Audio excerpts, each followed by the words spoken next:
Fania, kamu tidak perlu membelanya. Dia telah menggertakmu sejak kamu masih kecil dan sekarang karena dia tahu kamu hamil, dia membuatmu keguguran karena dia tidak tahan melihatmu memiliki sesuatu yang baik dalam hidupmu.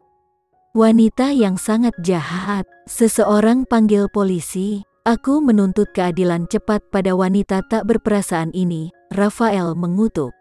Sayang, Fania mencoba memohon lagi tetapi diinterupsi oleh Rafael.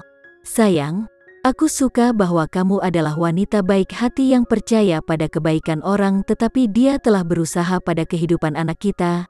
Bukankah itu cukup untuk mengatakannya, kamu tentang sifat aslinya?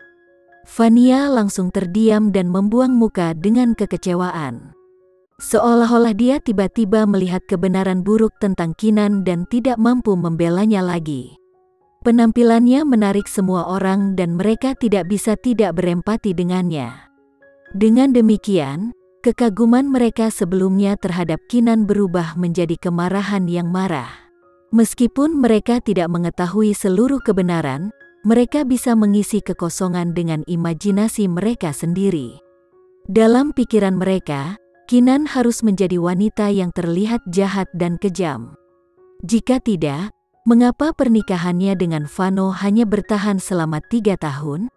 Vano adalah pria yang sempurna dan suci, bahkan jika dia tidak tahan dengannya, itu menunjukkan betapa mengerikannya mantan istrinya. Sekarang setelah mereka melihat bahwa dia menyakiti saudara perempuannya dengan mata mereka sendiri, dan masih berani menjunjung tinggi dirinya sendiri, sulit bagi mereka untuk percaya bahwa dia adalah orang yang baik. Tak satu pun dari mereka yang tahu, sementara Kinan bersikap sombong, itu secara khusus ditujukan pada akting pasangan itu. Dia merasa malu atas nama Fania dan Rafael, karena akting mereka yang buruk. Dia menolak untuk menghibur penampilan menggelikan duo itu. Tapi di mata orang, kurangnya respon dan emosinya disalahartikan sebagai egoisme. Orang-orang memiliki masalah terhadap wanita yang berpikir terlalu tinggi tentang diri mereka sendiri. Kondisi Kinan hanya diperburuk oleh fakta bahwa dia adalah seorang wanita yang bercerai. Lebih jauh lagi, Kinan tidak peduli untuk menjelaskan dirinya sendiri. Dia hanya membiarkan kerumunan merajalela dengan spekulasi mereka, meskipun kesimpulan yang mereka capai tidak menguntungkan baginya. Tentu saja, Fania dan Rafael tidak akan memberinya kesempatan untuk membersihkan namanya. Mereka bertekad untuk menghancurkan Kinan dengan satu gerakan, mengirimnya ke jurang kehidupan yang paling rendah. Ini karena hari di mana Kinan mendapatkan kembali pijakannya, akan menjadi hari di mana kehidupan Fania berakhir. Alasan Rafael menikahi Fania adalah karena dia memperhatikan warisan besar keluarga Aditama. Oleh karena itu, Rafael tidak bisa membiarkan dia menantang distribusi warisan. Sebenarnya, Rafael tidak menganggap Kinan sebagai ancaman, meskipun dia mungkin telah memulihkan ingatannya. Padahal, dia berhati-hati terhadap Vano. Kinan adalah mantan istri Vano, dan mereka memiliki seorang putra.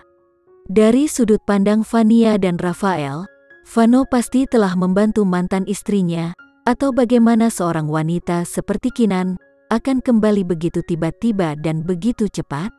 Keduanya takut Kinan dan Vano menyalakan kembali cinta mereka satu sama lain, dan jika hari itu tiba ketika mereka berdua menikah lagi, itu akan benar-benar menjadi akhir bagi Fania dan Rafael. Mereka tidak akan mampu menangani lawan sekuat Vano Dirgantara. Oleh karena itu, mereka harus menghabisi Kinan sebelum dia dapat meningkatkan kehidupan barunya, sebelum dia dapat kembali ke dalam kasih sayang dan kehidupan Vano. Atau yang lain akan terlambat. Baik Rafael dan Fania adalah orang-orang yang brutal, mereka tidak akan ragu untuk menendang musuh mereka saat mereka jatuh, terutama jika mereka berdua yang mengirim mereka ke sana sejak awal. Musuh, lebih mudah untuk mengalahkan mereka saat mereka masih muda. Itu sebabnya pasangan itu begitu bertekad untuk menjebak Kinan. Rafael begitu terbuka dengan kebenciannya terhadap Kinan sehingga tidak ada yang berani berbicara. Mereka tidak ingin melewati Rafael. Selain obrolan berisi sesekali, ruangan itu masih menyaksikan adegan itu terungkap. Kinan dibiarkan menggunakan perangkatnya sendiri. Namun, ekspresinya tetap tidak berubah. Tidak ada tanda-tanda ketakutan atau kecemasan, dia tidak bergerak seperti patung. Meskipun Vania gugur di depannya, dia masih tidak terpengaruh. Benar-benar wanita berdarah dingin. Vania, jangan khawatir, aku tidak akan membiarkan dia lolos begitu saja jika terjadi sesuatu padamu. Akan ada neraka bagi mereka yang berani menyakitimu. Seru Rafael saat dia menarik Vania ke dalam pelukan yang dalam, menggambarkan peran seorang suami yang penuh kasih dengan kemampuan terbaiknya. Kerumunan semakin dibangkitkan oleh tampilan cinta yang terbuka ini. Kemarahan mereka yang memuncak diarahkan langsung ke Kinan. Akhirnya, seseorang di antara kerumunan itu berkata, "Jadi ku dengar mereka bersaudara. Betapa jahatnya kamu sampai menyakiti adik perempuanmu sendiri seperti itu." Dia pasti sangat iri pada Vania. Aku tahu hidup tidak baik untuk Kinan selama beberapa tahun terakhir. Dia pasti mengalami ketidakseimbangan mental mengetahui adik perempuannya telah menikah dengan pria yang baik agar dia dapat melakukan sesuatu sebagai tidak bermoral seperti ini. Aku tahu dia datang dengan motif tersembunyi ketika dia muncul dengan gaun Sluti hari ini. Aku tidak bisa memprediksi dia akan begitu kejam. Kamu benar sekali, wanita itu mungkin berpikir dia masih memiliki kesempatan untuk menikah lagi dengan keluarga Dirgantara.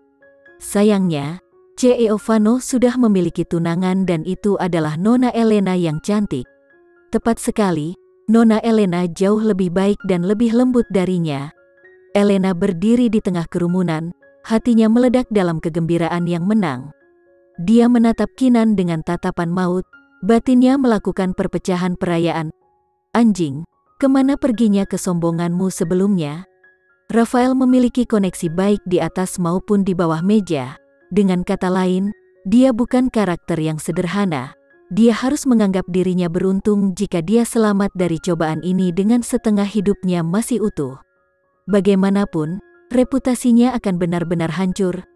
Tidak mungkin untuk bangkit kembali dari kesempatan untuk menikah lagi dengan keluarga Dirgantara. Jadi, Kinan, terimalah takdirmu bahwa kamu akan selalu menjadi warga negara kelas 3, dan bahwa aku akan selalu lebih baik darimu. Elena sangat senang. Dia hanya menjadi lebih bersemangat ketika dia melihat polisi datang. Hari itu adalah pesta ulang tahun tuan muda keluarga Dirgantara. Jadi selain pengamanan biasa, polisi juga ada di sana untuk memberikan perlindungan ekstra. Ketika Rafael memanggil polisi, beberapa petugas yang ditempatkan di dekatnya segera bergegas. Mereka membutuhkan waktu kurang dari 1 menit untuk mencapai ballroom. Apa yang terjadi? Siapa yang meminta polisi? Perwira pertama yang datang diberi wewenang. Sayang, perutku. Vania meratap lemah. Rafael menatap Kinan dengan tatapan mengancam, berkata, "Akulah yang memanggil polisi. Wanita ini di sini bermaksud untuk mencelakai istriku dan bayi yang dikandungnya. Aku memintamu untuk memborgolnya saat ini dan aku ingin penyelesaian yang memuaskan dari polisi."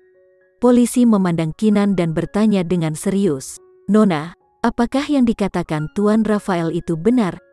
Kinan memandang mereka dengan lesu, suaranya sedingin es. Jika istrinya benar-benar kesakitan, dia seharusnya memanggil penyelamatan darurat dan bukan polisi. Orang-orangku tentu saja memanggil ambulans.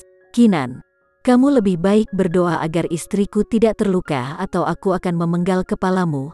Rafael memperingatkan dengan muram. Kemarahan di matanya cukup kuat untuk membuat polisi berhenti. Ekspresi Kinan bahkan tidak berkedut, seolah-olah dia tidak peduli dengan peringatan Rafael. "Rafael, jika ini sepenuhnya hanya pertunjukan yang dibuat oleh istrimu untuk menjebakku, bagaimana kamu berniat untuk memberiku kompensasi?"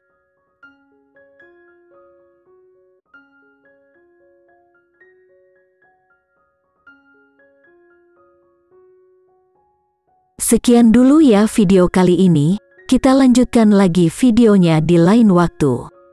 Oh iya, bagaimana menurut kalian? Semoga bisa sedikit menghibur kalian semua.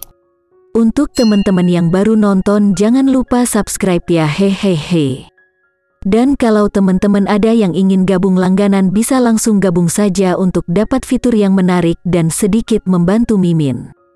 Terima kasih banyak sudah menonton, sampai jumpa lagi, bye bye bye.